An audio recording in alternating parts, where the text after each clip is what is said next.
اس کی قربانی ہو سکتی ہے، جانور میں کوئی عیب نہیں ہونا چاہیے، اتنا کمزور نہ ہو کہ ذبح جہاں اسے کرنا ہے وہاں وہ چل کے جا نہ سکے، اتنا کمزور جانور نہ ہو، اس کے اندر بظاہر کوئی اتنا بڑا نقص نہ پایا جاتا ہو، کانا نہ ہو، لنگڑا نہ ہو، کوئی اس کی ہاتھ نہ کٹے ہوئے ہو، ایسا نقص جو واضح ہو۔ بکرا 1 سال کا، گائے اور بھینس یہ 2 سال کی، اونٹ 5 سال کا۔ اب اس میں یہ ہے کہ ہمارے بہت سارے دوست، چونکہ ہم دیہاتی لوگ ہیں تو پوچھتے ہیں کہ دوندا نہیں ہے تو چوگا نہیں ہے، تو یہ ہماری پنجابی کی اصطلاحات ہیں۔ شریعت اسلامیہ نے سال بتائے ہیں، یہ تو ہم نے اپنی آسانی کے لیے، یا دیہاتوں میں جو ماحول تھا اس طرح کا جانور لیں، خوبصورت جانور لیں۔ جو نصاب ہے وہ بھی میں نے آپ کو بتایا، لیکن ایک اور پہلو بھی ہے، نبی پاک صلی اللہ علیہ وسلم پہ زکوٰۃ کا بھی فرض نہیں ہوگی۔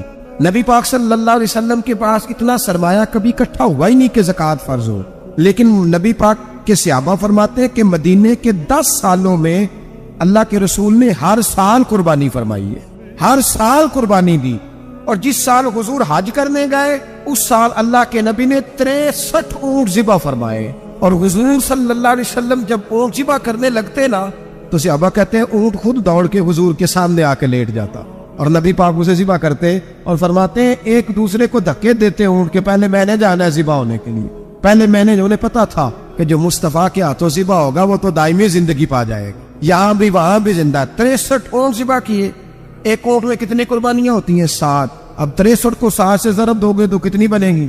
اور پھر نبی پاک صلی اللہ علیہ وسلم نے 10 سال مدینہ منورہ میں قربانی دی، ہر سال۔ اب وہ 63 اونٹ، ایک اونٹ میں 7 قربانیاں، ہر سال یہاں قربانی، اور مولا علی شیر خدا فرماتے ہیں نبی پاک 2 قربانیاں دیتے۔ میں نے کہا حضور 2 جانور ذبح کر رہے ہیں آپ، تو حضور نے فرمایا ایک میری طرف سے، ایک میری امت کی طرف سے، غریبوں کی طرف سے۔ اور حضرت علی کو حضور نے وصیت فرمائی تو 2 دیا کرے گا۔ یا رسول اللہ صلی اللہ علیہ وسلم میں غلام ہوں، خادم ہوں۔ حضور نے فرمایا علی ایک تو نے اپنی دینی ہے، ایک میری طرف سے دینی ہے۔ 2 قربانیاں۔ مولا علی نے بھی ساری زندگی 2 قربانیاں دی۔ حضرت علی بھی مال کے نصاب نہیں تھے، اپنا مکان ہی نہیں تھا، کوئی کاروبار نہیں تھا، کئی دن فاقے رہتے تھے، پر قربانیاں کتنی دیتے تھے؟ 2۔ ہمارے پاس ویسے اگر سسرال میں، میکے میں، کزنوں میں کچھ شادی ہو جائے تو 50-60 ہزار کا خرچہ برابر ہے، وہ پکا ہے۔ اور قربانی کی باری غریب ہو گئے، سارے غریب ہو گئے، کہتے نہیں یہاں مشکل ہے۔ اور خدا کے بندے اللہ کے ساتھ تجارت کر، اس کے رستے میں ایک دے گا، رب تجھے 70 گنا اضافہ کے ساتھ عطا فرمائے گا۔ قربانی مال کے نصاب پہ ہے۔ کوشش کیا کریں کہ اللہ کے رستے میں جب دینا ہو پھر لیت العلہ سے بچیں، خوبصورت جانور لائیں۔ جن کو اللہ نے توفیق دی ہے ان کے لیے نصیحت ہے، جن کو اللہ نے توفیق دی۔ میں نے اپنے حضرت صاحب کو دیکھا ہے، وہ کہتے تھے کئی جانور اللہ نے بڑا نوازا ہے، کہتے ایک میرا ہے، ایک میرے ماں کا، ایک میرے باپ کا ہے، ایک میرے فلاں استاد صاحب کا، ایک میرے پیر صاحب کا ہے۔ یہ جانور غوث اعظم جیلانی کا نام کا دے رہا ہوں، اور پھر ایک بڑا خوبصورت جانور بندہ ہوتا، اور حضرت خود ان کو چارہ ڈال رہے ہوتے، تو حضور یہ کیا ہے؟ فرمانے لگے یہ میں رسول اللہ کے نام پہ قربان کروں، یہ نبی پاک کے نام پر قربان کیا جائے۔ جن کو اللہ نے حیثیت دی ہے وہ کوشش کریں اپنے محبوب کی طرف سے بھی قربانی کریں، نبی پاک کے نام کی قربانی دے، خوبصورت سا جانور پیارا، پھر اس کی خدمت ہو، پھر اس کی قربانی دی جائے، اور نبی پاک کے نام پر قربانی دی جائے۔ حضور نے خود وصیت فرمائی حضرت ابو بکر صدیق کو، قربانی بڑا حسین عمل ہے، اور میرے نبی پاک صلی اللہ علیہ وسلم نے ناراضگی بھی فرمائی، ذرا خوگر حمد سے تھوڑا سا گلہ بھی سن لے۔ میرے حبیب نے فرمایا جو طاقت کے باوجود قربانی نہ کرے وہ ہماری عیدگاہ میں عید کی نماز پڑھنے نہ آئے، وہ نہ آئے۔ اور یا رسول اللہ جو کرے گا، فرمایا قربانی کے جانور کا خون کا قطرہ بعد میں زمین پہ گرے گا، اللہ اس کے سارے گناہ پہلے معاف فرما دے گا، اللہ اس کے سارے گناہوں کو بخشے گا۔ قربانی کریں، خوبصورت انداز میں کریں، اللہ کی رضا کے لیے۔ بزرگوں نے لکھا ہے 3 حصے کرو گوشت کے، ایک گھر میں رکھو، ایک رشتہ داروں میں بانٹو، پڑوسیوں میں بانٹو، اور تیسرا فقط غریبوں کو دو۔ لیکن میں اکثر یہ سوچتا ہوں کہ ہمارے ہاں قربانی کرتا ہی وہ ہے جن کے گھر میں ہر جمعرات کو چھوٹا گوشت پکتا ہے، اور جن کے گھر میں ہفتے میں 3 دفعہ مرغی کا گوشت پکتا ہے، وہی تو قربانی دینے کے قابل ہوتے ہیں۔ تو وہ بھی اگر قربانی کے بکرے میں سے بھی تیسرا رکھنا چاہیں تو اجازت تو ہے، میں نے کہا سارا رکھنے کی بھی اجازت ہے، لیکن اگر آپ مہربانی کریں، کوشش کریں کہ یار ہم تو سارا سال ہی کھاتے ہیں، اور ہمارے یہاں جو گوشت تقسیم ہوتا ہے نا وہ بھی باری لگی ہوئی ہے، ادھر سے پلیٹ آئی تھی گوشت کی تو ادھر سے بھر کے چلی گئی، بھئی اس نے کی ہے، اس کو بار بار گوشت دینے کا کیا مطلب ہے؟ ان رشتہ داروں کو دیکھیں جن کا آپ کو پتا ہے یہ غریب ہے، مجبور ہے، ان کے گھروں میں گوشت بھیجیں، غریب بیٹیوں، غریب بہنوں کا خیال کریں، اس طرف متوجہ ہوں، ان کے ساتھ اس نے سلوک کریں، اس طرف آپ لوگ خیال کریں۔ حضرت شیما تھی نا نبی پاک کی رضائی مشیرہ حضرت حلیمہ کی، سارا قبیلہ گرفتار ہو کے آیا تھا. وہ جب آئی ہے نا نبی پاک کے پاس، حضرت ابو ہریرہ سے کہنے لگی حضور کو جا کے بس کان میں کہہ دو کہ حلیمہ کی بیٹی آئی. حضرت ابو ہریرہ کہتے ہیں حضور اتنی تیزی سے اٹھے کہ نبی پاک کی چادر بھی ممبر پہ رہ گئی. پھر حضور گھر لے گئے، فرمایا فاطمہ اور عائشہ کو بلاؤ، میری بہن آئی ہے. میرے محبوب کریم نے فرمایا تو اگر کہے گی نا تو میں تیرے لیے مدینے میں مکان بنا دوں گا، تو یہی رہ جا. کہنے لگی نہیں محبوبہ واپس جانا. تو حضور سے کہنے لگی میرا سارا قبیلہ گرفتار ہے، اسے چھوڑ دیں. حضرت ابو ہریرہ کہتے ہیں ہر کام حضور نے مشورے سے کیا، پر جب بہن نے کہا نہ چھوڑ دے، اور میں کوئی مشورہ نہیں، جیسے تو کہے گی ویسے ہی ہو جائے گا، جیسے تو کہے گی ویسے ہی ہو جائے گا، جس طرح تو چاہے گی.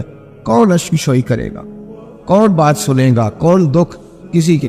پگلی بی بی، پاگل عورت، دیکھے کبھی پاگلوں کو کوئی وقت دیتا؟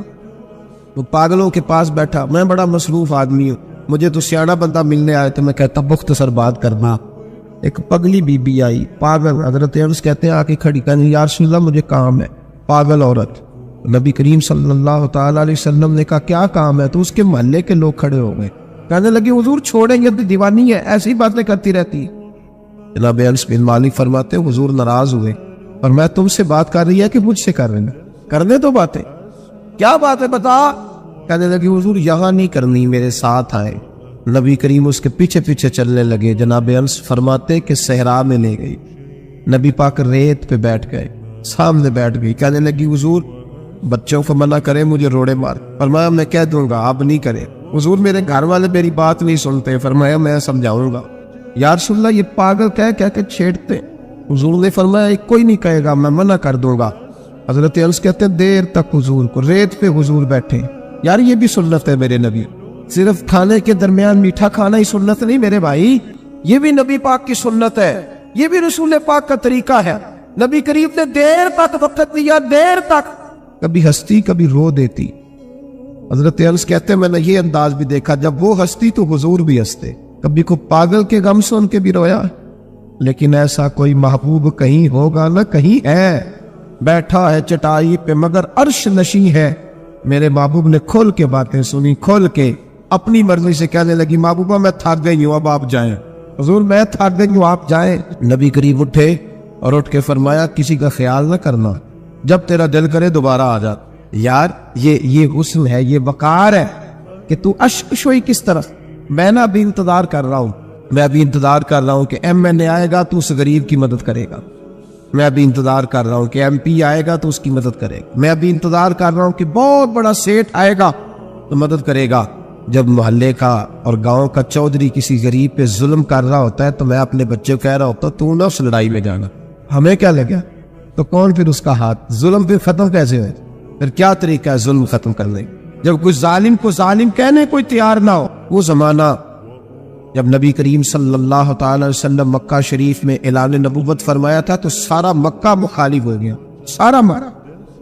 ایک وقت عروج کا ہوتا ہے، ایک وقت ایسا ہوتا ہے جب غربت ہوتی ہے، ابتدا ہوتی. اسلام پر غربت کا زمانہ. قبیلہ بنو آراش کا ایک شخص مکے آیا. وہ کہتا ہے میں چھوٹا سا تاجر تھا. میری باتوں کی سمجھ تو آ رہی ہے نا آپ حضرات؟ جو نہیں بول رہے انہیں بھی آ رہی ہے. اللہ تعالیٰ آپ کو جزا دے. بس ایک تو بات اور عرض کر دی آپ حضرات. حضرت طارق بن عبداللہ رضی اللہ تعالیٰ عنہ اس کے راوی ہیں، فرماتے ہیں وہ بنو آراش کا رہنے والا شخص آیا. وہ کہتا میں چھوٹا سا تاجر تھا، بیوپاری تھا. میں گاؤں سے جانور اونٹ گھوڑے خریدا کرتا، مکے میں لا کے بیچتا، مدینے میں لے جا کے بیچتا، طائف میں. میں ایک دفعہ نا بڑے سرخ رنگ کے خوبصورت 2 اونٹ مکے لایا.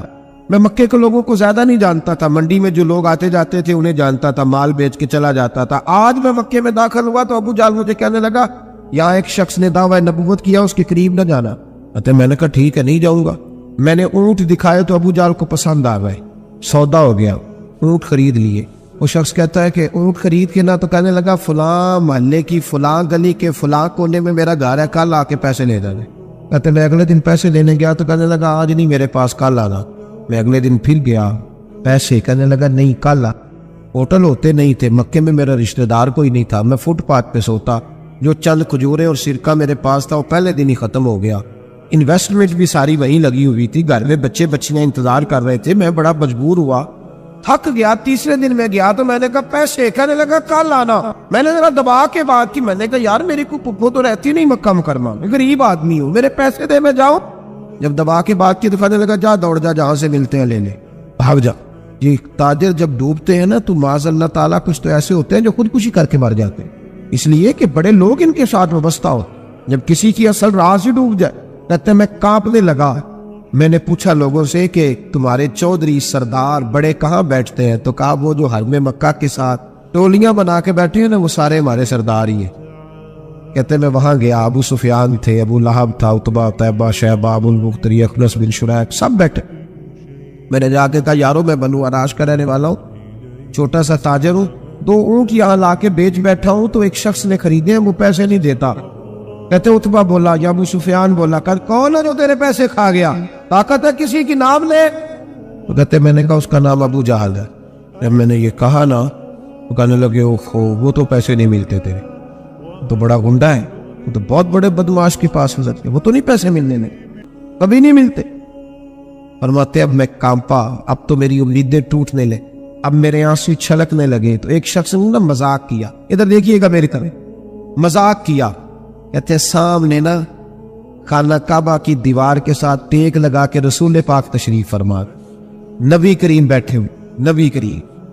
تو ایک بندے نے معاذ اللہ ثم معاذ اللہ نقل کفر نہ باشد، اس نے نا مذاق کیا، کہنے لگا وہ جو بندہ بیٹھا ہے وہ تیرا مسئلہ حل کر سکتا ہے۔ کہتے اس نے مذاق کیا، باقی ہنسنے لگے۔ مجھے سمجھ نہ آئی کہ بھیجتے بھی ہیں اور مذاق بھی اڑاتے ہیں، لیکن ڈوبتے کو تنکے کا سہارا میں حضور علیہ السلام کے قریب پہنچا۔ نبی کریم کچھ وظیفہ پڑھ رہے تھے۔ یہ غریب آدمی نا بیچارہ وزیر سے بھی ڈرتا ہے تو پیر سے بھی ڈرتا کہ کہیں طبیعت پہ کوئی چیز گرا نہ گزر جائے۔ تو کہتا ہے میں ڈرتے ڈرتے نا پیچھے بیٹھ گیا کہ فارغ ہوں گے تو میں بات کروں گا۔ فرماتے میں ابھی پیچھے بیٹھا ہی تھا، پورا بیٹھا بھی نہیں تھا کہ میرے رسول پاک نے میری طرف توجہ فرمائی، رخ میری طرف پھیرا، 2 جملے نبی پاک نے کہے تو مجھے یوں لگا جیسے پردیس میں مجھے ماں مل گئی۔ 2 جملے، پہلا فقرہ حضور نے فرمایا پردیسی لگتے ہو، اور دوسرا فقرہ فرمایا پریشان لگتے ہو۔ فرماتے ہیں بات چھم چھم میرے آنسو گرے، چھم چھم۔ اور بھائی کوئی اپنا ملے تو رونے کا مزہ آتا ہے، کوئی دکھ پوچھے تو پھر بتا آنسو گرائے نا، ہر ایک کو تو دکھ سنائے بھی نہیں جاتے۔ وہ شاعر اردو کا ہے، آپ کی سمجھ میں آ گیا تو بڑا اچھا ہے۔ اس نے کہا تھا کہ ہجوم غم میں بھی توہین ضبط غم نہ ہوئی، ہم اس احتیاط سے روئے کہ آنکھ نم نہ ہوئی۔ ہجوم غم میں بھی توہین ضبط غم نہ ہوئی، ہم اس احتیاط سے روئے کہ آنکھ نم نہ ہوئی۔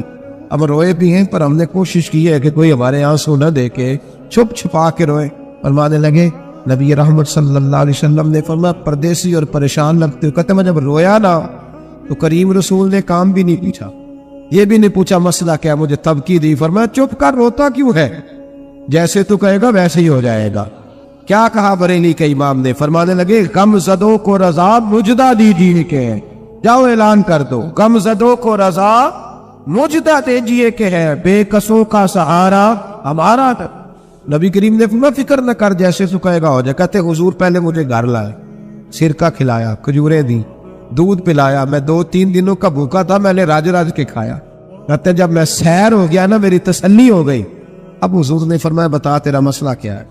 سارا علاقہ کسی اور طرف ہے، شہر کسی اور طرف ہے، پر میرے نبی حق کے ساتھ ہے۔ حالات نہیں ہے اس وقت کہ حق کے ساتھ کھڑا ہوا جائے، پر حضور حق کے ساتھ ہے۔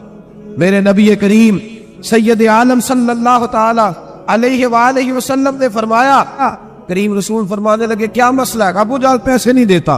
فرمایا اس نے کیوں نہیں دینے، دے گا پیسے، کیوں نہیں دینے پیسے؟ دیکھ کچھ لوگ شرافت کو بزدلی سمجھتے۔ وہ ایک درویش تھا تو کسی نے سخت بات کر دی تو کہنے لگا میرے ساتھ سخت بات نہ کر، ایٹ سیٹ تے پکھڑا کوار گندل اسی اور بھی بوٹیاں جان دے، ایٹ سیٹ تے پکھڑا کوار گندل تے اسی۔ اور اس کا ترجمہ اقبال نے بھی کیا۔ اقبال کہنے لگے وہ ہلکا یارا تو بریشم کی طرح نرم، پر رزم حق و باطل ہو تو فولاد ہے مومن، رزم حق و باطل ہو تو اشداء علی الکفار رحماء بینہم، کافر پہ سخت اور آپس میں رحم دل، یہ اصول ہے مومن کا۔ نبی کریم نے فرمایا کیوں نہیں پیسے دینے، دے گا۔ ان الذین قالوا ربنا اللہ ثم استقاموا تتنزل علیہم الملائکہ، جو رب کا نام لے کے ڈٹ جائے اللہ اس کی مدد کے لیے فرشتوں کا نزول فرما دیا کرتا ہے۔ نبی کریم علیہ السلام ساتھ چلے آہستہ آہستہ، اور بھائی کونسلر رکا بھی لکھ دے تو اس کی مہربانی۔ ویسے تو کونسلر کے دروازے پہ سویرے کو چلا جائے نا غریب آدمی، امیر آدمی پہ تو خیر پرچہ بھی ہو تو ایسا سب پوچھتے ہیں، جو سب درخواست آئی ہوتا کی کرتا ہے، تو غریب آدمی کو لے جاتے ہیں، تو وہ پھر جاتا ہے بیچارہ کونسلر صاحب کے پاس، چودھری صاحب کے پاس، تو پھر اندر سے پیغام آتا ہے کہ چودھری صاحب ٹوتھ پیسٹ کر رہے ہیں، پھر پیغام آتا ہے کہ بریڈ گرم ہو رہا ہے، پھر پتہ چلتا ہے کہ اب اخبار پڑھ رہے ہیں، وہ غریب باہر بیٹھا ہے، پھر باہر آ کے پوچھتے ہیں گاڑی کرا کے لائے ہو، وہاں کیسے جانا ہے؟ وارث شاہ مان کری نہ وارثہ دا، رب بے وارثہ کر کے مار دائی، بے پروائی ویک سجن دی جتھے کسے دی پیش نہ جاوے، اونے تاجاں والے در در رولے، تاجاں والے در در رولے تے منگتے آ تخت بٹھاوے، وہ سجنا کسے لکارا ملدا ہی کوئی کعبے او خالی آم ڈر اس کی بے نیازی سے۔ اور بڑے بڑے حاجی نمازی، ناراض نہ ہونا میری بات سے، بڑے بڑے حاجی نمازی حق کی بات کرنی ہوتی ہے تو پیچھے ہٹ جائے۔ ایک بابا بلے شاہ صاحب کی بات نہ کرتے درمیان میں، بابا صاحب نے بڑا شکوہ کیا، کہنے لگے حج بھی کیتی جاندے ہو تے لہو بھی پیتی جاندے ہو، حج بھی کیتی جاندے ہو تے لہو بھی پیتی جاندے ہو، کھو کے مال یتیماں دا تے بھیج مسیتی جاندے ہو، پٹ دلاں دے سیندے نہیں تے ٹوپیاں سیتی جاندے ہو، نفس تے چھری پھیر دے نہیں تے دمبے کیتی جاندے ہو، فرض فلائی بیٹھے ہو تے نفلا نیتی جاندے ہو، او دسو تے صحیح بلے شاہ نو ایک ہی کیتی جاندے ہو، او کچھ دسو تے صحیح بلے شاہ ایک ہی کیتی۔ نبی کریم صلی اللہ علیہ وسلم نے فرما دینا کیوں ہم آپ کے ساتھ، حضور ساتھ چلے، تو شخص کہتے ہیں جب گلی میں حضور جا رہے تھے نا تو میرے دل میں خیال آ رہا تھا کہ وہ تو بڑا بدماش ہے اور حضور تو بولتے بھی دھیما دھیما ہے، وہ تو بڑا گنڈا ہے، اور میں 100 باتیں کرتا تو حضور ایک جواب دے، نیچی نظروں کی شرم و حیا پر درود، اونچی بینی کی رفعت پہ لاکھوں سلام۔ تو محبوب پاک کیسے بات کریں گے؟ وہ تو بڑا بے حیا ہے، لیکن کہتے سارے رستے حضور نے کوئی بات نہ کی، کک سواد نہیں مشری اندر، اسا کھنڈا بھی چک ڈٹھیاں، اینا ساریاں شہواں نالوں گلاں سجن دیاں مٹھیاں۔ یہ کس قسم کا عذاب ہے؟ جوئے پڑ گئے، ٹٹیاں آ گئے، یہ اللہ نے عذاب نازل کیا۔ جب وہ عذاب میں مبتلا ہوئے تو موسیٰ علیہ السلام سے کہا کہ آپ اللہ سے دعا کریں کہ ہم سے یہ عذاب ٹل جائے، اگر ایسا ہوا تو ہم ایمان لے آئیں گے، بنی اسرائیل کو بھی آزاد کر دیں گے۔ لیکن موسیٰ علیہ السلام کی دعا کے نتیجے میں جب عذاب ٹل جانے کے بعد فرعونی پھر اپنے وعدے سے پھر گئے۔ بنو قریظہ والوں نے بھی کئی دفعہ حضور سے وعدے کیے پر اپنے وعدوں پر قائم ہیں۔ ایک بات آپ سے یہاں روک کے عرض کر دوں، ہم بھی کئی دفعہ کہتے ہیں ذرا بریک کبھی گاڑی کی نہیں نہ لگتی تو ہم ارادہ کرتے ہیں کہ آج سے ہی نماز شروع کر دینی، ذرا طبیعت زیادہ لیل ہوتی ہے تو ارادہ کرتے ہیں نا کہ بھائی آج کے بعد ہم نے نیک، پھر کیا ہوتا ہے شفا ہو گئی تو چھٹی ہو گئی۔ یہ طریقہ درست نہیں، یہ تو کفار کا طریقہ بیان کیا نا قرآن پاک نے جہاں فرمایا جب اللہ تبارک و تعالیٰ نے انہیں نجات دے دی تو اپنے وعدے سے مکر گئے، تو پھر اللہ تبارک و تعالیٰ نے بنی اسرائیل کو سمندر پار کر کے ایسی قوم کے پاس پہنچا دیا جو بتوں کی پرستش کرتی تھی، وہ تو بچ گئے لیکن فرعونی سارے دریا کے اندر غرق ہو۔ حضرت موسیٰ علیہ السلام سے کہنے لگے کہ ہمارے لیے بھی یہ خدا بنا دیجئے۔ حضرت موسیٰ علیہ السلام نے فرمایا بت پرستی کرنے والے جاہل ہیں۔ یہ بت پرست قوم کے پاس جب گئے نا بنی اسرائیل والے، بت پوچھتے ہوئے دیکھا تو کہنے لگے ہمارے لیے بھی سامنے بنا کے رکھ دو۔ فرمایا یہ تو جاہل ہے، تم انہیں دیکھ کے اثر قبول کر رہے اور اپنی جاہلیت کے باعث یہ ہلاک ہونے والے بھی ہیں۔ پھر اللہ تعالیٰ نے بنی اسرائیل پر اپنی نعمتوں کا ذکر فرمایا اور موسیٰ علیہ السلام نے اپنی قوم میں ہارون علیہ السلام کو اپنا جانشین فرمایا اور کوہ طور پر تشریف لے گئے۔ اللہ نے فرمایا وہاں آ جائے، میں آپ کو تورات عطا کرتا ہوں۔ 40 دن کا یہ عرصہ تھا۔ موسیٰ علیہ السلام نے وہاں پہ جا کے، وہ سارا واقعہ بھی انہی آیات میں ہے کہ حضرت موسیٰ نے عرض کیا تھا کہ رب ارنی، یا اللہ میں تجھے دیکھنا چاہتا ہوں، تو فرمایا لن ترانی، تو نہیں دیکھ سکتا۔ وہ بھی یہاں اللہ نے ذکر فرمایا۔ پھر اللہ تعالیٰ نے اپنی ایک تجلی جب کوہ طور پہ ڈالی تو حضرت موسیٰ علیہ السلام تاب نہ لا سکے اور بے ہوش ہو گئے اور پہاڑ بھی ریزہ ریزہ ہو گئے۔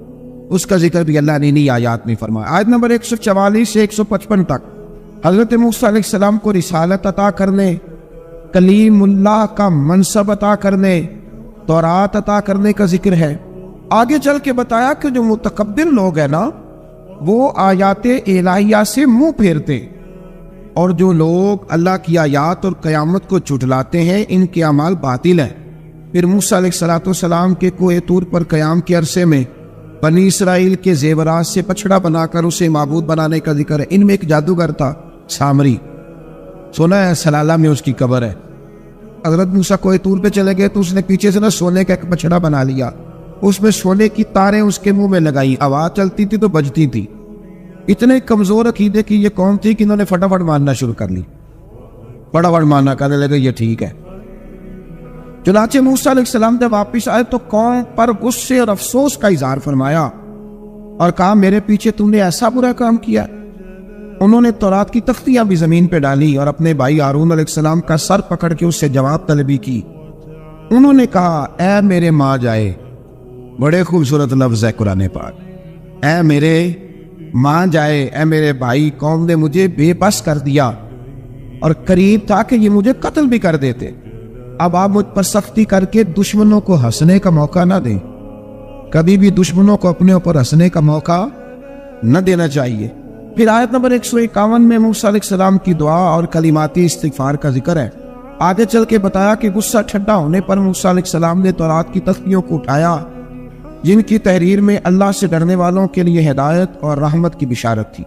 آیت نمبر 156 سے لے کر 158 تک میں موسیٰ علیہ السلام کی دعا کا ذکر ہے، جس میں انہوں نے اپنی قوم کے لیے اللہ تعالیٰ سے دنیا اور آخرت کی بھلائی مانگی۔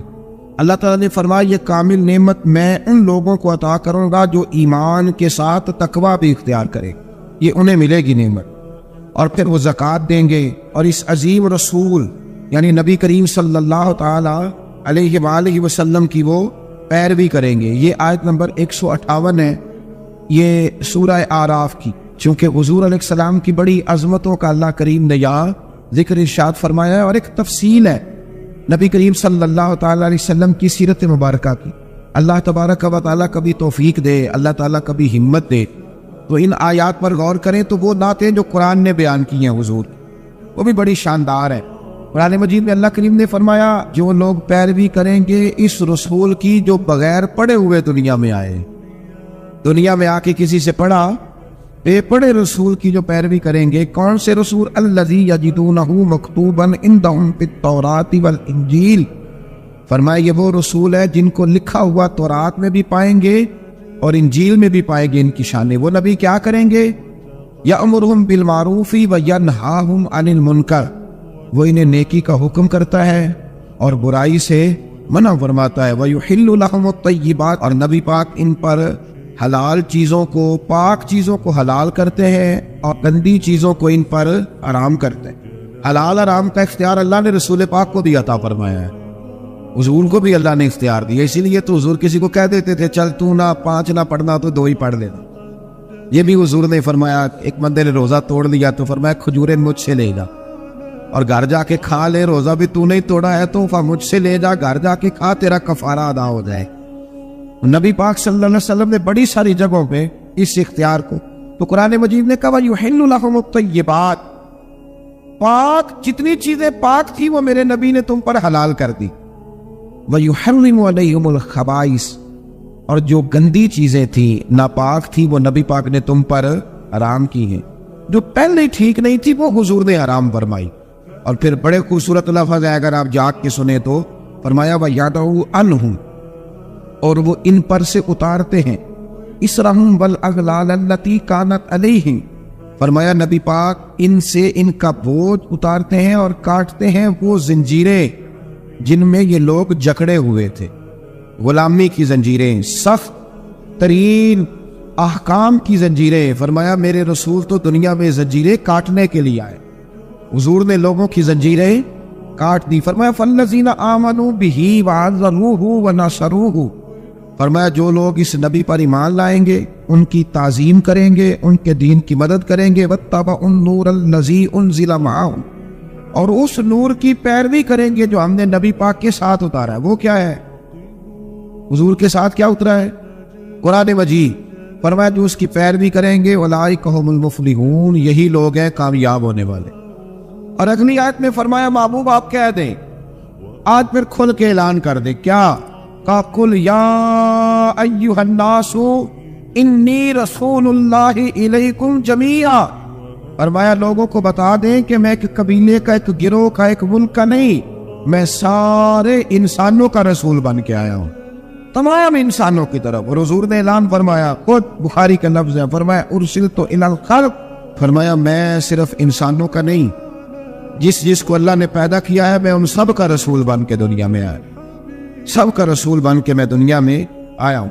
تو ان آیات کے اندر اللہ تبارک و تعالیٰ نے رسول کریم علیہ الصلاۃ والسلام کی ان ساری عظمتوں کو بیان فرمایا. آیت نمبر 160 میں موسیٰ علیہ الصلاۃ والسلام کے پتھر پر ضرب لگانے اور ان کے قوم کے 12 قبیلوں کے لیے 12 چشمے جاری ہونے کے معجزے، اور پھر بادل کے سایہ کرنے والا معجزہ، من اور سلوہ کے اترنے کا بیان بھی فرمایا، اور اس کے بعد اس امر کا بیان بھی فرمایا کہ بنی اسرائیل کو حکم ہوا کہ معافی مانگتے ہوئے اور سجدہ کرتے ہوئے بیت المقدس میں داخل ہو جاؤ، مگر انہوں نے اس مسئلے میں بھی تعریف کر دی، اس کو بھی بدل دیا. مزید بتایا کہ سمندر کے کنارے جو ایک بستی تھی، انہیں ہفتے کے دن وہاں مچھلیاں پکڑنے سے منع کیا گیا تھا، مگر انہوں نے اللہ کے حکم کی نافرمانی کی، سوائے ایک گروہ کے. بنی اسرائیل کی نافرمانیوں کے باعث اللہ نے ان کی صورتوں کو بدل دیا. ایک شخص نے ایک بزرگ سے پوچھا کہ نبی پاک علیہ السلام کی رحمت سے ہمیں کیا ملا ہے؟ معاذ اللہ، اگر میں ابھی پوچھوں کہ حضور کی رحمت سے کیا ملا ہے، تو بزرگ کہنے لگے کہ اس طرح کر، شام کو گھر جانا اور آئینے کے آگے کھڑے ہونا اور اپنے پچھلی زندگی کے سارے اعمال دیکھنا اور پھر اپنا چہرہ دیکھنا، اگر بدلا نہیں نہ تو سمجھ لے میرے رسول کی رحمت سے حصہ ملا ہوا ہے، تجھے میرے کریم محبوب کی رحمت سے حصہ ملا ہوا ہے. ورنہ وہ نافرمانی کرتے تھے تو ان کے چہرے بدل جاتے تھے، دروازوں پہ لکھا جاتا تھا. سنگیو بتاؤ نا، اگر آج بھی یہ حال ہو تو کون کسی کو منہ دکھانے کے قابل رہے؟ کون کسی کو منہ دکھانے؟ دعا فرمائے اللہ محبوب کی غلامی میں ہمیں پختگی نصیب فرمائے. پھر اللہ تبارک و تعالیٰ نے آیت نمبر 168 میں اور 167 میں یہود کے برے اعمال کا سبب ان کی جمعیت کے منتشر ہونے اور ان پر جابر لوگوں کے مسلط ہونے کا ذکر فرمایا. بعد والی آیات میں ان کے برے جانشینوں کا ذکر کیا جو رشوت لے کر اللہ تعالیٰ کی آیات میں رد و بدل کر دیتے تھے. ان سب برائیوں کے باوجود اس مغالطے اور خود فریبی کا شکار تھے کہ وہ بخشے جائیں گے. اللہ اکبر. اللہ تعالیٰ نے فرمایا کہ آخرت کا گھر صرف متقیوں کے لیے اور اللہ کے فرما بردار بندوں کے لیے. آیت نمبر 172 میں اس امر کا بیان ہے کہ اللہ تعالیٰ نے بنی آدم کی ارواح کو ایک جگہ پہ جمع کیا تھا اور جمع کر کے پوچھا الستو بربکم، کیا میں تمہارا رب نہیں؟ تو سب نے بیک زبان کہا قالوا بلا، ہاں مالک تو ہی ہمارا رب ہے. وہاں گواہی دی اور یہاں آ کے مکر گئے، وہاں گواہی دی اور یہاں مکر گئے. تو ہمارے بزرگوں نے لکھا ہے اس وقت بھی سب سے پہلے جس روح نے گواہی دی وہ میرے اور آپ کے پیارے رسول کی روح مبارک سب سے پہلے. اور حضور نے فرمایا جو روحیں وہاں ایک دوسرے کو جانتی تھی وہ یہاں بھی ایک دوسرے کو. داتا گان بخش علی اجمیری رحمۃ اللہ لکھا ہے کہ حضرت حرم بن حیان کہتے ہیں میں حضرت اویس کرنی سے ملوں، تو کہتے ہیں میں ان کے پیچھے یمن گیا تو وہ یمن سے مکے چلے گئے، میں مکے گیا تو وہ مدینے آ گئے، میں مدینے گیا تو وہ مصر چلے گئے، وہاں سے وہ پھر یمن آ گئے. بالآخر میں نے نہر فرات کے کنارے انہیں دیکھ ہی لیا، وضو کر رہے، میں نے ان کو سلام لیا تو میرا ارادہ تھا سلام کے بعد پوچھوں گا کہ آپ ہی اویس کرنی ہے. کہتے میں نے السلام علیکم کہا تو وضو سے فارغ ہو کر کہنے لگے وعلیکم السلام یا حرم بن حیان. تو میں نے کہا حضور آپ مجھے کیسے جانتے ہیں؟ میں تو پہلی دفعہ ملا ہوں. کہنے لگے میں اویس کرنی ہوں، تو حرم بن حیان ہے، میں تجھے جانتا ہوں. کہا حضور کس طرح؟ فرمایا عرفت روحی من روحی کا، میری روح تیری روح کی واقف ہے، میری روح تیری روح کی. کن فیکون تے کل دی گل ہے. وہ درویش نے کہا تھا نا کن فیکون تے کل دی گل ہے، اسی اگے پریت رلائی. ہمارا تو پرانا جرانہ ہے بھائی، کن فیکون تے کل دی گل ہے. اللہ تبارک و تعالیٰ سمجھنے کی توفیق عطا فرمائے. یہاں بڑے لطیف نقطے ہیں، بڑی باتیں ہیں، اور انشاءاللہ تعالیٰ کسی وقت کریں گے. اس آیت میں بڑا کچھ لکھا ہے ہمارے بزرگوں نے اور کمال کر دیا جس نے جو لکھا. بہرحال پھر آگے چل کے اللہ تعالیٰ نے ارشاد فرمایا آیت نمبر 175 میں بغیر نام لیے ایک شخص کا ذکر فرمایا. بعض بزرگوں نے کہا وہ بلم بن بورا ہے، اور بعض نے کہا امیہ بن خلف ہے، بعض نے کہا ابو عامر فاسق ہے. ان تینوں میں سے ایک برائی ان تینوں میں مشترک تھی، تینوں میں وہ جرم پایا جاتا تھا. وہ یہ تھا کہ ان کے پاس علم بھی تھا، زہد اور ریاضت بھی تھی بلم بن بورا کے پاس، لیکن حضرت موسیٰ کے حسد کی وجہ سے تباہ ہو گیا. اسی طرح امیہ اور ابو عامر نبی پاک علیہ السلام کے حسد کی وجہ سے تباہ ہو گئے. کچھ لوگ صرف حسد کی وجہ سے ہی، پتہ ہے آپ کو، کچھ لوگ حسد کی وجہ سے تباہ ہو جاتے. ایک بادشاہ بڑا کنجوس تھا، تو اس کے سامنے ایک شخص اکثر آیا کرتا تھا تو کسی نے اس سے کہا کہ بادشاہ سے انعام وصول کرو. اس نے کہا یہ بڑا کنجوس ہے، پر چلو اللہ نے مجھے بھی بڑا ذہن دیا، انعام لے ہی لیتے ہیں. تو کہنے لگا بادشاہ کبھی انعام ہی دے دیا کر. بادشاہ کہنے لگا پہلے میرے سوال کا جواب دے پھر انعام دوں گا. اس نے سوال ہی ایسا سخت پوچھنا تھا کہ انعام بنے ہی نہ. حضرت رومی نے لکھا ہے کہ بادشاہ سلامت پوچھو سوال. تو بادشاہ کہنے لگا یہ میرے ہاتھ کی ہتھیلیاں، ان میں بال کیوں نہیں؟ پشت پہ ہے تو ہتھیلی پہ کیوں نہیں؟ اس نے بھی پھر کمال ہی جواب دیا. کہنے لگا وہ سخی بڑے ہیں، وہ دے دے کے نا بال سارے گھس گئے اور دے دے کے گھس گئے. بادشاہ کو بڑا ہی غصہ آیا، پتا تو اسے تھا نا میں کنجوس ہوں. بڑا غصہ آئے گا تو سخی بڑا ہے تو دے دے کے تیرے ہاتھوں کے بال. اور غصے سے کے ساتھ کہنے لگا تو تیرے ہاتھوں میں کیوں نہیں بال؟ کہنے لگا بادشاہ تو نے دیا بڑا ہے تو میں نے لیا بڑا ہے. تیرے دے دے کے گھس گئے ہیں تو میرے لے لے کے گھس گئے ہیں. تو اس کو اور غصہ آیا. کہنے لگا تو یہ جو سارے بیٹھے ہیں یہ دربار میں ادھر بھی تو ان کے ہاتھوں میں بال کیوں نہیں؟ کہنے لگا بادشاہ تو دیتا رہتا ہے، میں لیتا رہتا ہوں، تو یہ ہاتھ ملتے رہتے ہیں، ان کے مال کے گھس گئے ہیں. تو بادشاہ کہنے لگا بندہ تو سیانا ہے، تجھے کچھ نہ کچھ دینا ہی پڑے گا. اس نے دیا اسے. تو کچھ لوگوں کے نا مال کے ہی اللہ دیتا ہے، نوازتا ہے، پر ان کے حسد کر کر کے یہ ہاتھ گھس جاتے ہیں، بیٹھ کے نا پروگرام بناتے رہتے ہیں. اس نے ایسا کیا اس لیے آگے نکل گیا، اس نے یہ کیا. ایک صاحب مجھے ایک شخص کے بارے میں خبر دینے لگا، کہنے لگا وہ فلانا کیا، پھر اس نے ایسا کیا، تو پھر وہ جیک لگا، پھر وہ سیاست کی تو آگے نکل گیا. میں کیا پتا تھا تینوں بھی سارا اسی تھے، تم ہی لا لینا سی، کیونکہ تم بڑی باریک خبر دے رہا ہے کہ یہاں سے اس نے ایسے کیا تو پھر اس طرح کر کے اس نے ایسے کیا. ایسا نہیں ہوتا. جڑیاں گڈیاں آپ ہی اڈیاں، وہ نہ چڑھن اونچائیاں، وہ ہوئی گڈیاں اونچیاں اڈیاں جڑیاں سائیاں آپ چڑھائیاں. یہ سمجھ لو وَتُعِزُّ مَن تَشَاءُ وَتُذِلُّ مَن تَشَاءُ بِيَدِكَ الْخَيْرُ. اس لیے یہ الجھنک ہے. تو حسد کی وجہ سے یہ لوگ پیچھے رہ گئے. اللہ تعالیٰ ہمیں حسد سے محفوظ فرما. آیت نمبر 179 میں اللہ تعالیٰ کی نعمت عقل کو قبولیت ہدایت کے لیے استعمال نہ کرنے والوں کو چوپایوں سے بدتر قرار دیا گیا. جو عقل اور شعور رکھنے کے باوجود استعمال نہیں کرتے، فرمایا جانوروں سے برے ہیں. ان کے دل ہیں مگر وہ حق کے دلائل کو سمجھتے نہیں. رب فرماتا ہے ان کے پاس آنکھیں ہیں پر آیات الہی کو دیکھتے نہیں، ان کے پاس کان ہیں پر دعوت حق کو سنتے. آیت نمبر 180 میں اللہ تعالیٰ کی اسماء حسنہ کے ساتھ پکارنے کا ذکر ہے کہ رب کو پیارے پیارے ناموں کے ساتھ پکارا کرو. رحمان کہہ کے پکارو، رحیم کہہ کے پکارو، ستار اور غفار کہہ کے پکارو. اللہ اکبر. آیت نمبر 186 سے 188 میں منکرین کے قیامت کے بارے میں پوچھنے اور قیامت کے اچانک آنے کا ذکر ہے. رسول اللہ صلی اللہ علیہ وسلم کو بارگاہ ربوبیت میں عجز و نیاز کی تعلیم دیتے ہوئے فرمایا کہ اے محبوب آپ یہ کہہ دیں کہ میں اپنی ذات کے لیے خود سے کسی نفع اور نقصان کا مالک نہیں ہوں مگر جو اللہ چاہے، اور اگر میں اپنی ذات سے غیب کو جانتا تو میں از خود خیر کثیر جمع کر لیتا اور مجھے کوئی تکلیف نہ پہنچتی. یعنی غیب کے علوم اور ساری نعمتیں رب ہی عطا کرتا ہے، رب ہی عطا کرتا ہے، اور کبھی بھی کوئی تکلیف پہنچے تو اس کی قضاء و قدر سے پہنچتی ہے.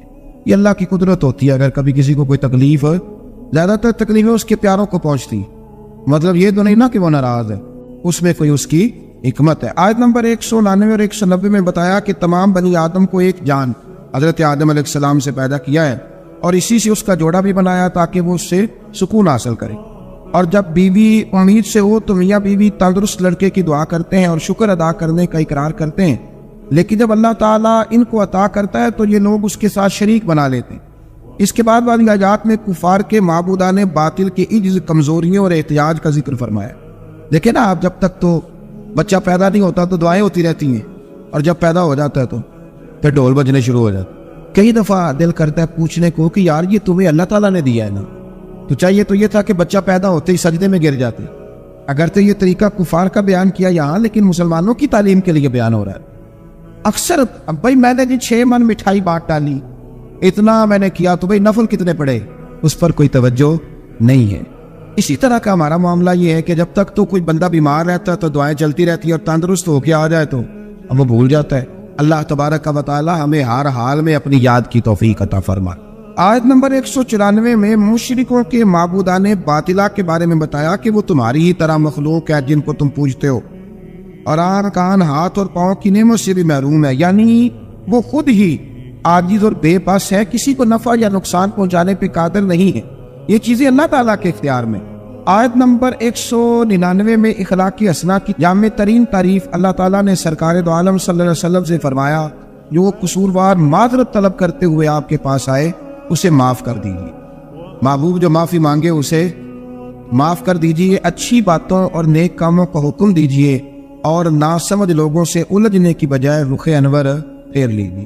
اور اگر شیطان وسوسہ اندوزی کرے تو اعوذ باللہ پڑھیے، اللہ کے ذکر سے شیطان کے شر سے پناہ حاصل ہو جائے گی، یعنی جھگڑا نہیں کرنا، اعوذ باللہ پڑھ لینی، خود بخود شیطان بھاگ جائے گا۔ سورہ اعراف کے آخر میں آیت نمبر 204 میں اللہ نے فرمایا، جب قرآن پڑھا جائے تو غور سے سنو اور خاموش رہو تاکہ تم پر رحم کیا جائے۔ اللہ تبارک و تعالیٰ توفیق عطا کرے۔ آگے سورہ انفال شروع ہو جاتی ہے اسی پارے کے آخر میں۔ یہ سورہ انفال جو ہے یہ مدنی صورت ہے، اور عربی زبان میں انفال کہتے ہیں مال غنیمت کو۔ تو اس پر چونکہ مال غنیمت کا بیان ہے، اور اس کے ساتھ ساتھ اللہ تبارک و تعالیٰ نے اس میں جنگ بدر کے احوال کو، واقعات کو بڑی تفصیل سے بیان کیا۔ اس کی آیت نمبر 2 سے کامل مومنوں کی صفات بیان کی گئی ہیں۔ اس میں اللہ تعالیٰ نے فرمایا کہ جو کامل مومن ہیں وہ اللہ تعالیٰ سے ڈرتے ہیں، آیات الہی سن کر ان کے ایمان کو تقویت ملتی ہے۔ وَإِذَا تُلِيَتْ عَلَيْهِمْ آیَاتُهُ زَادَتْهُمْ ایمانا، جب اللہ کی آیتیں پڑھی جاتی ہیں تو ان کے ایمان بڑھتا ہے، یعنی ان کے ایمان میں پختگی آ جاتی۔ فرمایا وہ اپنے رب پر بھروسہ بھی کرتے ہیں، نماز بھی قائم کرتے ہیں، زکوٰۃ بھی ادا کرتے ہیں۔ فرمایا یہ ہیں جو سچے پکے مومن ہیں۔ پہلے فرمایا کہ اللہ سے ڈرتے ہیں، پھر فرمایا جب قرآن پڑھا جائے تو ایمان مضبوط ہوتا ہے، پھر فرمایا اپنے رب پہ بھروسہ کرتے ہیں، پھر فرمایا نماز قائم کرتے ہیں، پھر فرمایا زکوٰۃ۔ یہ کون ہے؟ یہ پکے مومن۔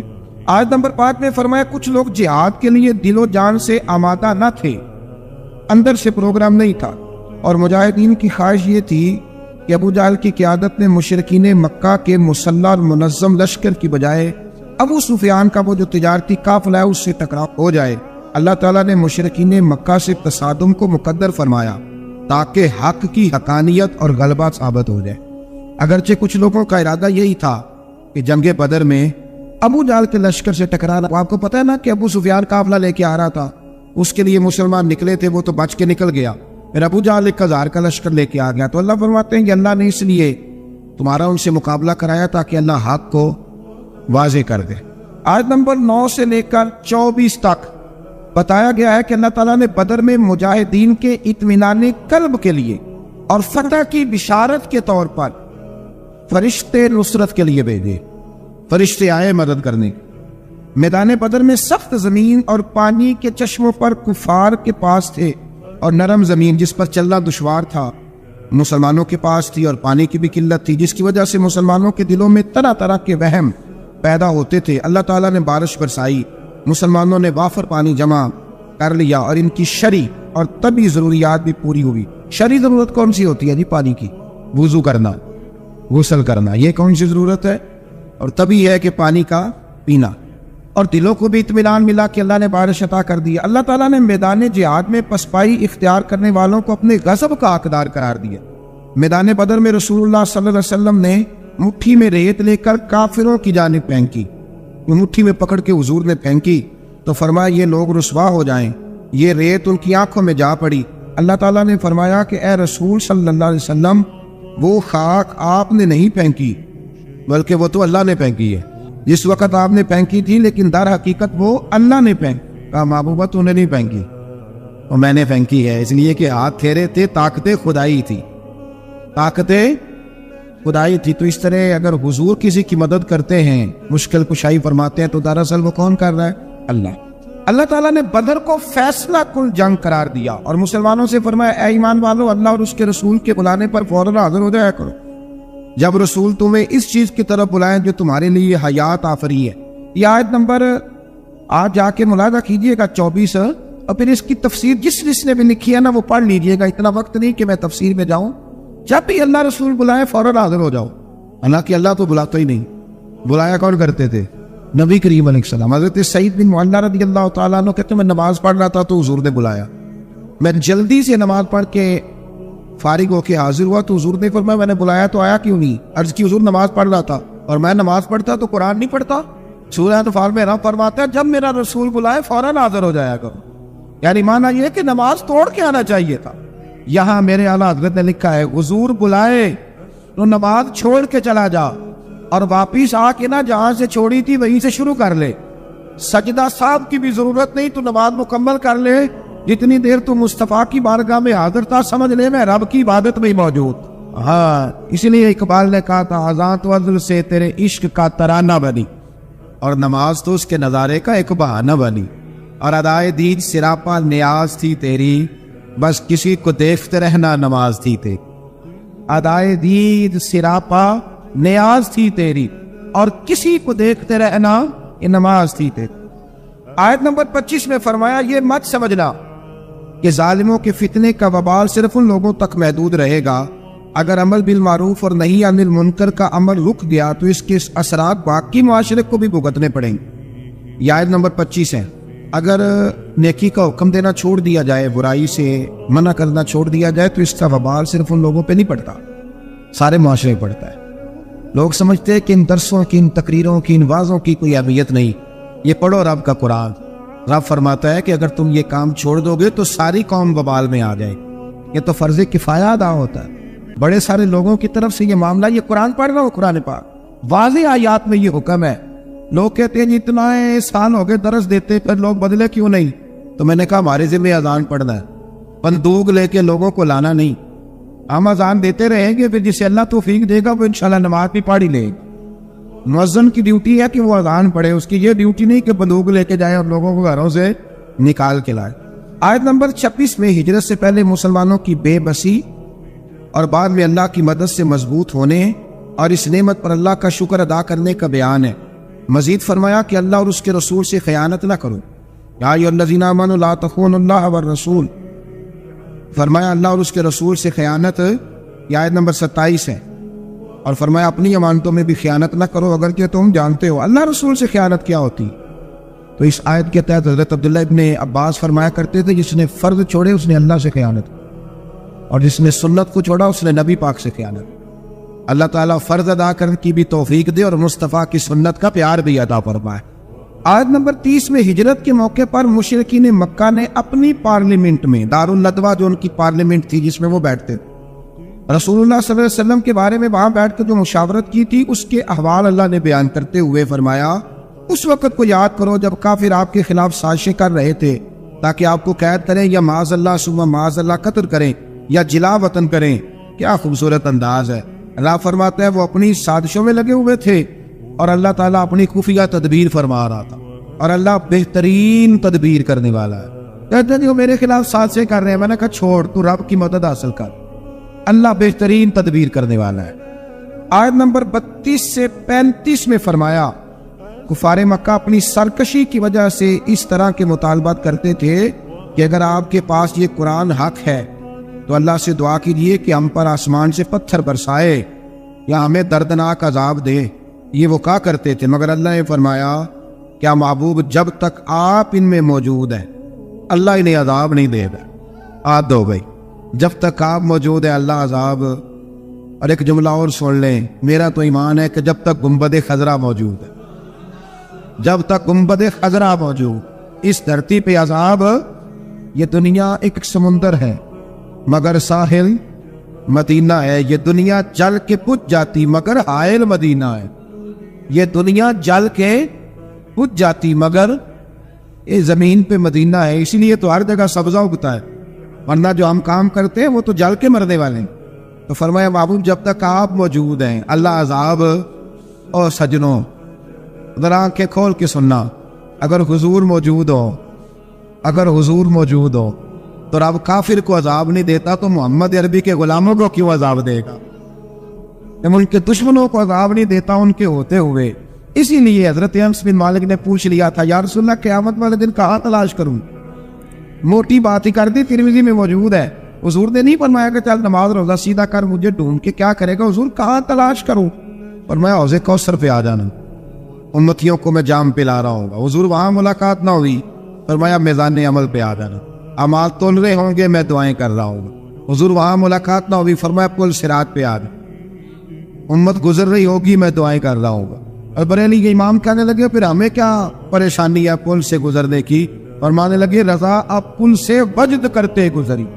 کہ ہے رب سلیم صدائے محمد، تو کہ خدا کی رضا چاہتے ہیں تو عالم خدا چاہتا ہے رضائے محمد صلی اللہ علیہ وسلم۔ پھر اللہ تبارک و تعالیٰ نے فرمایا اور جب تک وہ استغفار کر رہے ہیں تو بھی اللہ تعالیٰ ان کو عذاب نہیں دے گا۔ پھر فرمایا بیت اللہ کے پاس مشرکوں کی نماز آخر ہے کیا؟ سیٹیاں اور تالیاں بجانے کی صورت میں تھی۔ اور آگے چل کے مقصد جہاد بیان فرمایا اور ان سے جنگ کرتے رہو حتیٰ کہ کفر کا غلبہ نہ رہے اور پورا دین اللہ کے لیے ہو۔ اور فرمایا اللہ کے رستے سے روکنے کے لیے خرچ کرنے والوں کا ہاتھ، جو لوگوں کو روکتے ہیں اللہ کے رستے میں خرچ کرنے سے، فرمایا ان کے ہاتھ حسرت کے سوا، پچھتاوے کے سوا کوئی اور چیز نہیں ہے۔ کچھ نہیں کہتے حضور جب اس کے دروازے تک پہنچے تو نبی پاک نے دستک دی، ابو جال دروازے پہ آیا، اور جب اس نے آ کے پوچھا نا کیا بات ہے کیوں آئے، تو کہتے پھر میں نے حضور کی نظروں کو اٹھتے ہوئے دیکھا۔ پھر اعلیٰ حضرت بولے، فرمانے لگے غضب سے ان کے خدا بچائے، غضب سے ان کے اللہ ہی بچائے جب حضور غضبناک ہو۔ فرمایا نظریں اٹھی اور نبی کریم فرمانے لگے تو غریبوں کا خون چھوڑ کر چودھری بننا چاہتا ہے؟ ان مسکینوں کی گردنیں جھکا کے غریب آدمی اب بول نہیں سکتا، انہیں پورا کہہ کے چودھری بننا چاہتا ہے؟ یہ تیری سرداری ہے، یہ تیرا کمال ہے؟ اس پردیسی کے پیسے دبا گیا، لا پیسے اس کے۔ اس نے ہاتھ باندھ دیے، کہنا جی میں ہونی نہیں آیا، توڑا گیا اندر۔ میرے رسول پاک کو اللہ نے روب عطا فرمایا۔ نبی پاک فرماتے ہیں میں 1 مہینہ دور ہوتا ہوں تو دشمن میرا پھر بھی ڈر رہا ہوں، یہ اللہ نے روب دیا محبوب پاک۔ ابھی لایا توڑا گیا، گھر سے پیسے لایا، میرے کریم رسول نے نا وہ پیسے اس شخص کو تھمائے۔ ادھر سے ابو سفیان نے ایک جاسوس بھیجا تھا، جاؤ دیکھ کے آؤ ابو جال کیا کرتا ہے، وہ بھی چھپ کے دیکھ رہا تھا۔ نبی کریم ابو جال سے کہنے لگے تیری دوبارہ شکایت نہ آئے، کہنے لگا جی آئندہ احتیاط کروں گا۔ حضور میں پیسے اسے دیے، اب کسی شخص کی لوٹی ہوئی دولت مل جائے اور ڈوبے ہوئے خزانے نکل آئے تو کتنا راضی ہوتا ہے۔ حضور نے دیے تو خوش ہو گیا، دیکھو میرے محبوب کا کمال۔ یا کچھ لوگ نیکی کرتے ہیں تو پھر سواری بھی کرتے ہیں کہ اب روز میرا شکریہ ادا کر کیونکہ میں نے نیکی کی ہے۔ محبوب فرمانے لگے تو اگر کہے تو میں جاؤں، خود بھیک دے خود ہی کہے منگتے کا بھلا ہو، تو کہے تو جاؤں، کہے تو جاؤں۔ بیچارہ رو پڑ، کہنے لگا محبوبہ اس شانوں والی ماں کا نام پوچھ سکتا ہوں جس کے گھر میں تیرے جیسا لال آیا ہے؟ اس عظمتوں والے باپ کا نام جس نے تیرے جیسا لال جنا؟ محبوبہ وہ شانوں والا قبیلہ جس میں آپ آئے، آپ کا نام؟ حضور نے فرمایا نام چھوڑ، تجھے تکلیف ہوگی، یہ لوگ تجھے پریشان کریں گے، تو بس یہ پیسے رکھ۔ حضور اگلی گلی میں گئے تو جاسوس کہنے لگا ان کے پیچھے نہ جانا، یہ معاذ اللہ جادوگر ہے، ساحر ہے۔ اس نے ہاتھ جھٹکا، کہنے لگا دفع ہو جا، تو بھی جھوٹ بولتا ہے اور تیرے سارے سردار بھی جھوٹ بولتے ہیں، اگر کائنات میں کوئی سچا ہے تو وہ محمد عربی کی ذات سچی، یہ رسول کائنات، میرا اور آپ کا۔ جو بندہ کچھ نہیں نہ کر سکتا وہ کسی کو تسلی تو دے سکتا ہے کہ نہیں؟ اتنا تو ہو سکتا ہے نا۔ قرآن مجید نے کہا یا ایھا النبی انا ارسلناک شاہدا ومبشرا ونذیرا، میرے رسول پاک نا خوشخبریاں سنانے آ، ڈر سنانے آ، تھوڑا تھوڑا نا ایک دوسرے کا ہاتھ پکڑنا شروع کریں، چھوڑ دیں انتظار کرنا۔ مجھے بڑا اچھا لگا یہ لبیک فاؤنڈیشن جو ان دوستوں نے بنائی۔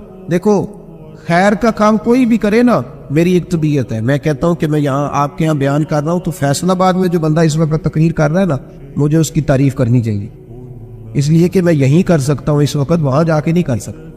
جو لاہور میں کر رہا ہے مجھے اس کو سپورٹ ہے۔ ہم پتہ کیا کرتے ہیں کہ خیر بس وہی ہے جو میرے پاس ہے، دائیں بائیں کچھ بھی نہیں۔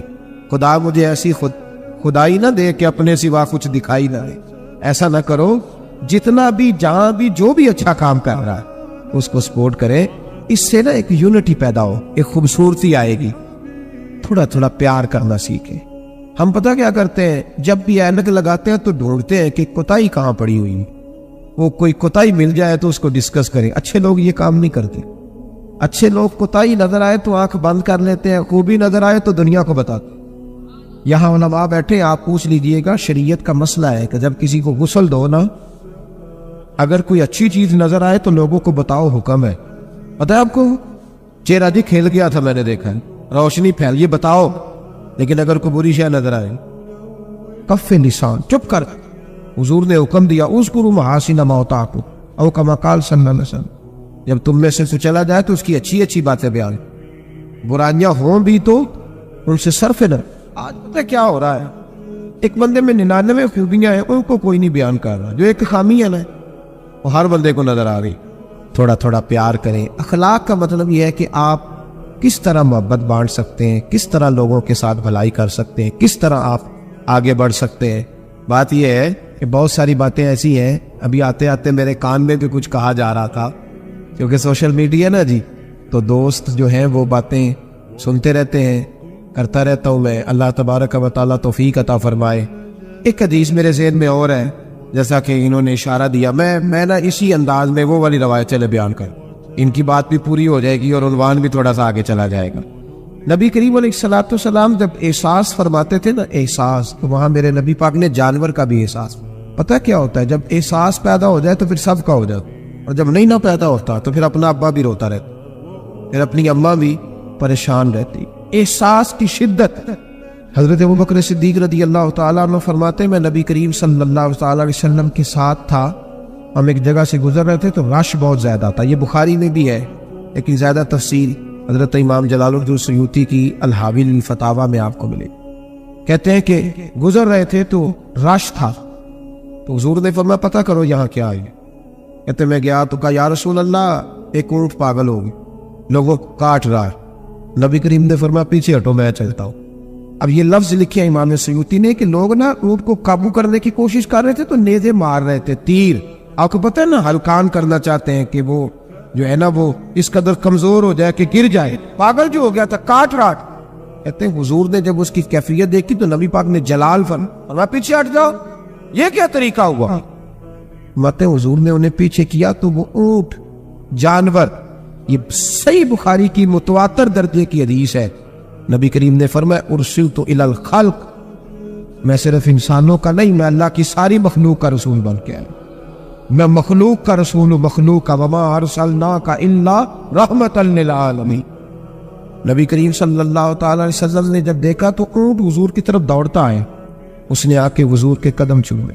رسول کریم نے اس کی پشت پر ہاتھ پھیرا. امام سیوطی نے لکھا کہ اونٹ کی آنکھوں میں آنسو آ گئے. ایسا بھی کبھی ہوا ہے وہ رو پڑا تو میرے محبوب نے فرمایا اس کے مالک کو بلاؤ. جب تک وہ مالک کو بلانے گئے, حضور نے رسی لی, اس کے ناک میں نکیل ڈال, حضور نے اسے باندھا, چارہ کھلایا, پانی پلایا. اور جب مالک آیا تو حضور نے فرمایا وہ پاگل نہیں ہے, وہ تو تمہاری شکایت کر رہا ہے. وہ کہتا ہے حضور ضرورت سے زیادہ بوجھ ڈالتا ہے اور چارہ اور پانی بھی وقت پہ نہیں دیتا, وہ تو شکایت کر رہا ہے. جب احساس پیدا ہوگا نا, احساس, تو پھر دروازے پہ بندھی ہوئی بھینس کا بھی خیال آ گئے. لیکن جب اخلاق سے انسان عاری ہوتا ہے پھر اس کی زندگی اپنی ذات سے شروع ہو کے اپنی ذات پر ختم ہوتی ہے.